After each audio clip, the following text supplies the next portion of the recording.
Nous sommes le 15 janvier 1971. La place publique de Bafoussam, dans la région de l'ouest du Cameroun, est noire de monde. Une foule immense, silencieuse, attend. Les regards sont tournés vers un seul point. 3 hommes sont amenés, liés. Parmi eux, Ernest Ouandié. C'est le jour de son exécution. À ses côtés se tiennent 2 de ses compagnons de lutte, Gabriel Tabeu, aussi connu sous le nom de Wambo le Courant, et Raphaël Fotsing.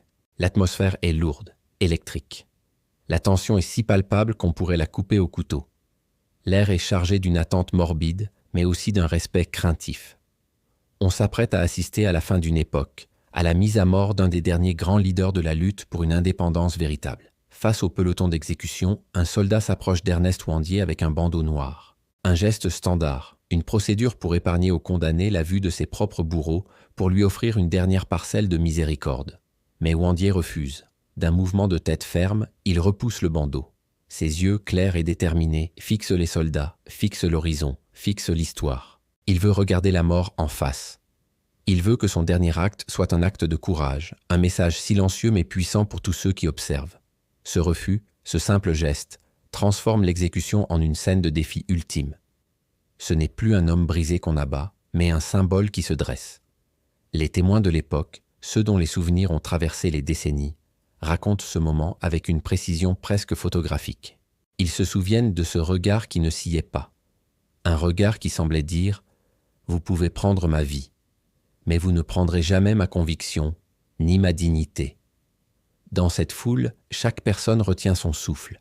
Les enfants, les parents, les anciens, tous sont les spectateurs forcés de ce drame orchestré pour marquer les esprits, pour servir d'exemple. Mais l'exemple qui se dessine n'est peut-être pas celui que le pouvoir espérait. L'ordre est donné. Les détonations déchirent le silence. Le son des fusils se répercute sur la place, faisant sursauter la foule comme un seul homme. Les corps de ses compagnons s'effondrent. Ernest Ouandié est touché, il vacille, mais il ne tombe pas immédiatement. C'est là que les récits convergent vers un détail glaçant. Un officier, décrit par certaines sources comme étant européen, s'avance. Il sort son arme de poing. Alors que Ouandié est déjà mortellement atteint, cet officier lui administre ce qu'on appelle froidement un coup de grâce, un dernier projectile pour s'assurer que la flamme de la résistance est bien éteinte. Mais une flamme peut-elle vraiment s'éteindre? En tombant, Ouandié aurait rassemblé ses dernières forces pour lancer un cri, une dernière proclamation qui résonne encore aujourd'hui. Les mots exacts varient pas légèrement selon les témoins, mais l'esprit reste le même. Vive le Cameroun! Vive l'indépendance! D'autres rapportent un cri plus direct, un appel à la continuation du combat, une dénonciation de l'injustice qui venait de le frapper. Quoi qu'il ait dit, son message était clair. Sa mort ne devait pas être une fin, mais une semence. Ce jour-là, le 15 janvier 1971, la terre de Bafoussam a tremblé sous le fracas des armes. Le sang a coulé, marquant le sol. Mais ce sol, cette terre africaine, n'a pas seulement absorbé le sang d'un martyr. Elle a absorbé sa mémoire. La mémoire d'un homme qui est resté debout jusqu'au bout, debout face à la fatalité, debout face à l'oppression. Son corps est tombé, mais son esprit s'est élevé, devenant une légende, un mythe fondateur pour les générations à venir. L'exécution, pensée pour terroriser, a paradoxalement forgé un héros immortel. Alors, que reste-t-il d'Ernest Ouandié aujourd'hui? Est-ce que son sacrifice a été vain? Absolument pas. Son histoire, sa mort, sont devenus un symbole puissant. Un symbole de résistance face à l'injustice, un symbole du refus de plier le genou, un symbole de l'exigence fondamentale de dignité pour chaque être humain, pour chaque peuple. L'héritage d'Ouandié, c'est un message qui traverse le temps et qui nous parle encore directement. Quand le système, quel qu'il soit, vous dit qu'il n'y a pas d'alternative, qu'il faut accepter l'inacceptable, souvenez-vous d'Ouandié.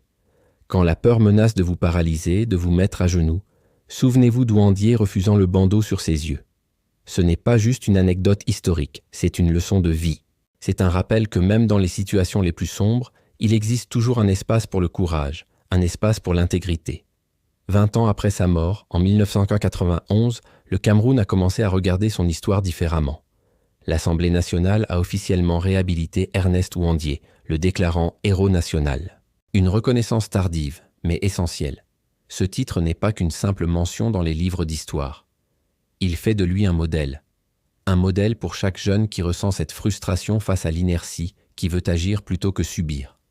Un modèle pour tous ceux qui croient que la citoyenneté, ce n'est pas juste voter, mais participer, s'engager, avoir une conscience critique.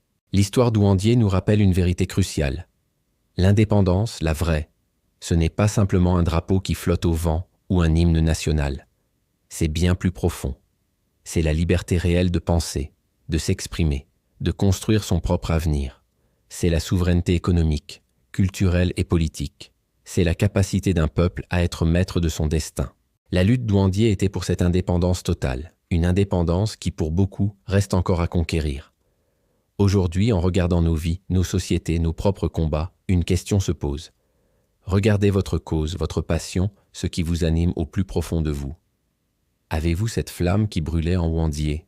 Avez-vous ce courage de vous lever, de prendre la parole, même quand tout et tout le monde vous dit de vous taire, de rester à votre place? L'héritage d'Ernest Ouandié n'est pas une relique du passé, c'est une torche qui nous est transmise, et il nous appartient de décider si nous la laissons s'éteindre ou si nous la portons fièrement pour éclairer le chemin à venir. Merci infiniment d'avoir suivi cette histoire jusqu'au bout. Si ce récit vous a touché et inspiré, n'hésitez pas à laisser un pouce bleu, à partager cette vidéo et surtout à vous abonner pour ne manquer aucun de nos prochains voyages dans l'histoire. Votre soutien est notre plus grande motivation. À très bientôt.